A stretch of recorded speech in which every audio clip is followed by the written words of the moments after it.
Alors, après 2 vidéos énormément critiques sur le système bancaire togolais, je vais faire un exercice que j'aime. Parce qu'on va dire, ouais, tu critiques. Ouais, déjà je critique parce que déjà, on me prend assez de mon pognon, de mon temps. Mon temps est important. Je vais avoir 32 ans au mois de septembre. Et je sais bien que le temps n'est pas extensif déjà. Je sais bien que le temps passe. Et le temps est ce qu'il y a de plus précieux. Chaque seconde que je peux passer avec mes enfants à leur apprendre des choses, je sais pas si demain je serai encore là pour leur apprendre. Donc je vous emmerde. Déjà, premièrement, une stratégie numérique bien améliorée. Fiabiliser tout ce qui est système de WhatsApp, banking. Fiabiliser tous les partenariats avec Timony, avec Flouz, fiabiliser pourquoi pas le retrait d'argent et la numérisation des procédures via des sites internet. Et surtout améliorer un truc avec le WhatsApp Banking, qui est que le WhatsApp Banking fonctionne qu'avec la Wi-Fi. Alors qu'on a des réseaux 3G, 4G à certains endroits de la ville, ça va. Honnêtement, ça peut le faire. Je vous le dis tel quel, ça peut le faire. Deuxièmement, améliorer les agences. Le plan des agences en tant que tel est mal foutu. Beaucoup d'agences sont trop petites, sont mal organisées et ne permettent pas un service de qualité. Troisièmement, le service au client. Nous sommes en 2024. Il y a un truc qu'on invente, c'est le QR code. Avec le QR code, tu prends le client à son QR code unique, une petite carte avec un QR code. Il scanne, il arrive à l'agence, on scanne son QR code. Bonjour, vous avez besoin de combien? J'ai besoin de temps. Sur l'ordinateur, ça dit non, ça ne passe pas. Vous pouvez retirer ça. Est-ce que vous avez ça? Vous pouvez retirer combien? Tac, tu scannes, tac, en 1 minute c'est fait. Tu traites 1 minute par client. Voilà. Avec le QR code, tu gagnes énormément de temps. Plus besoin de taper. Autre point important,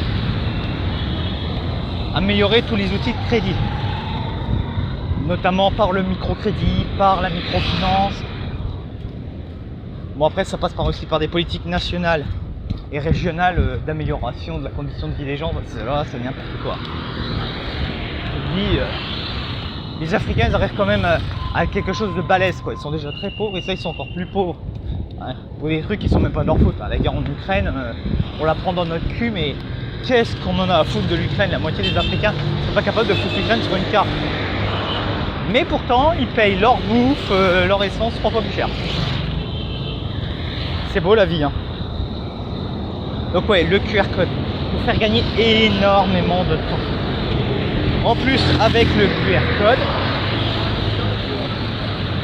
on peut améliorer les agences, on peut améliorer le personnel, ça coûte pas cher. Tu scannes et tu tapes des chiffres sur un clavier. Je suis sûr que ma fille de 8 ans, bientôt 8 ans, putain le temps passe vite, peut y arriver. Donc tu as besoin de personnel moins qualifié, donc plus facile à l'embauche. Et ouais, un petit ticket, il sort, il prend sa thune, il se casse. Et ouais, alléger toutes les procédures administratives. Il est indéniable qu'il faut alléger les procédures administratives, notamment par la numérisation, notamment par... Et il est indéniable de mettre en place quelque chose qui, je pense, pourrait être fait en Afrique et dans le monde, qui est le e-papier administratif. Je m'explique. C'est-à-dire qu'en gros, tu aurais une plateforme sur chaque site de l'État où tu as tout qui est scanné. Ta naissance, ta justice, ta pièce d'identité en cours. Comme ça, toi, on a besoin que tu fournisses tes pièces d'identité. Les autorités compétentes se connectent à ce site avec ton autorisation et récupèrent tes papiers. Tu n'as pas besoin de les fournir, tout est numérisé, tu évites d'entasser du papier. Après, ça évite une certaine pollution. Bon, après, il y a une autre pollution qui est liée au big data qui bouffe de l'énergie. Mais ça, on peut l'améliorer. J'en suis tout à fait conscient que la technologie peut améliorer cela. Donc ouais, des QR codes.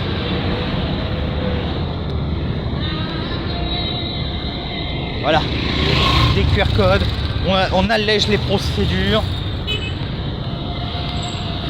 on augmente aussi les points de relais. Pourquoi pas retirer l'argent de sa banque dans des bureaux de change, dans des trucs Timoni, des trucs flous. Pourquoi pas? Il y a un QR code, voilà, on habilite le personnel, on met en place des certifications professionnalisantes. Enfin voilà, on fait avancer les choses, on fait les trucs bien. Voilà. Déjà rien que ça, on n'a même pas besoin de changer la monnaie, que déjà la circulation, le peu d'argent qu'on a, parce qu'à cause du système franc CFA, circulerait déjà mieux. Après il y a un partenariat qu'on peut passer avec les entreprises et les administrations pour dire bon, telle semaine du mois c'est telle partie de la population qui prend son salaire, telle semaine c'est notre partie, telle semaine, comme ça on étale. Parce que là ils ont tous leur salaire le premier, ils s'étalent tous le premier. Alors que si on étale ça sur plusieurs jours, sur une dizaine de jours, voilà, toujours un partenariat, banque, patronat, État, avec un véritable dialogue. Voilà, il y a des choses pas compliquées à faire. Imaginez-vous que c'est un historien qui vous le dit. Je suis historien, je ne suis même pas banquier et moi j'ai pensé à ça. J'ai réfléchi. Vous, dans vos putains de tours d'ivoire au centre-ville, vous n'êtes pas capable de foutre ça. Moi j'ai perdu 1 heure de ma vie, 1 heure de mon travail dans votre banque de merde.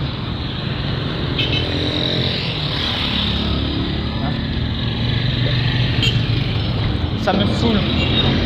Ça me saoule, ça me fait perdre mon temps, ça me fait perdre mon argent, ça me fait perdre de l'énergie. Alors que putain, l'argent c'est moi qui l'ai gagné, bande de connards. C'est mon fric. Honnêtement. Donc voilà, à peu près les réflexions que je peux faire. Il y a 2 ans de cela, je sortais un livre. Consécration ultime pour l'intellectuel que je suis, parce que pour moi le livre c'est le format ultime. Certes, la vidéo, la vulgarisation sur Internet est très importante et de toute façon le seul média auquel j'ai accès, parce que bah voilà, en France je ne pourrais pas avoir accès aux médias parce que je n'ai pas de position politique claire. Je suis souverainiste. Alors tu vas me dire ouais tu peux aller sur CNews, ouais non mais moi j'ai des tendances africanistes, un peu gauchistes, un peu écolo, un peu quand même gauche du travail, hein. Tu vois, le discours de dire c'est la faute à Mohamed, tout le problème de la France, ça marche pas chez moi. Pour la simple et bonne raison que c'est pas la faute de Mohamed si tu as vendu toute ta souveraineté à l'Europe. C'est pas la faute de Mohamed si tu fais plus de gosses, hein. Mohamed il te met pas un couteau sous la gorge quand tu dois pas baiser Bobonne, hein. Parce que t'as pas de couilles, parce que t'as pas de thunes, parce que t'es pas dans une situation financière telle que tu peux pas être dans la capacité d'avoir des enfants. Bref.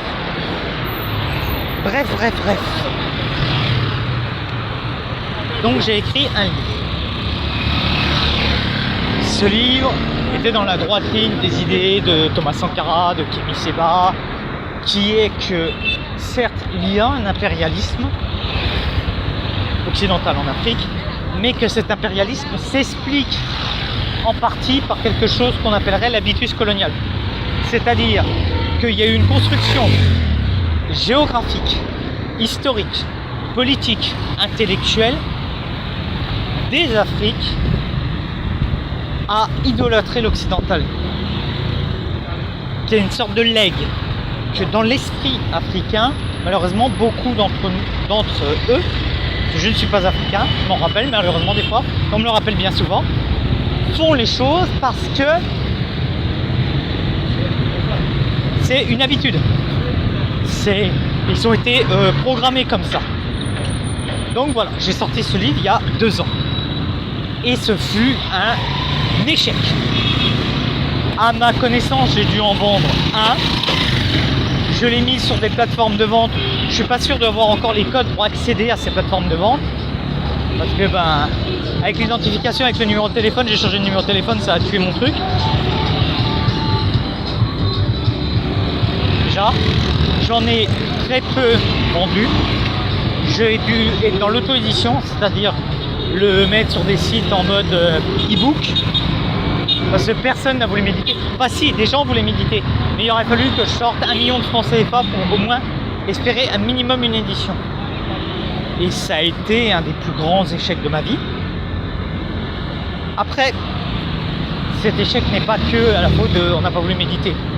J'ai tout fait en autoprod, je sais que c'est un sujet laborieux, je sais que ce n'est pas un sujet vendeur, je sais malheureusement tout ça. Je le sais. Et j'en suis conscient. Je sais que si j'avais fait un truc peut-être un peu plus écologie, peut-être que si j'avais parlé d'une histoire d'amour entre une femme blanche avec une femme noire excisée qui retrouve le plaisir par le cunnilingus, peut-être que ça aurait marché. Je suis totalement conscient de ce qu'on, de malheureusement ce qui se vend. J'ai pris un sujet un peu casse-gueule, peut-être mon ton, ma rédaction, parce que c'est un premier livre. Et comme j'étais tout seul pour faire le truc, pas d'aide, pas de conseils. Donc ça a été un échec. Je vais essayer de vous retrouver les liens. Je vais essayer de refaire marcher les liens, ce serait beau. Enfin si j'ai le temps, parce que c'est une catastrophe en ce moment au boulot. Mais ouais, je l'ai très mal vécu parce que comme à chaque fois, tu essaies de t'élever, tu essaies de faire quelque chose avec ton cœur, tes tripes, tes âmes, et puis ça ne marche pas. En plus c'est très chronophage, surtout pour un homme dyslexique comme moi. Lire, relire, j'ai dépensé l'énergie pour écrire ce livre, l'énergie de 2-3 livres. Pourtant j'aurais des idées de livres, j'aurais des idées de rédaction, mais n'ayant pas les moyens techniques, matériels, psychologiques, parce que pour écrire, il faudrait avoir le temps de se poser, de coucher au moins ta réflexion 1 à 2 heures par semaine, et je ne pourrais pas le faire. Je ne peux plus le faire par rapport à la fraternité.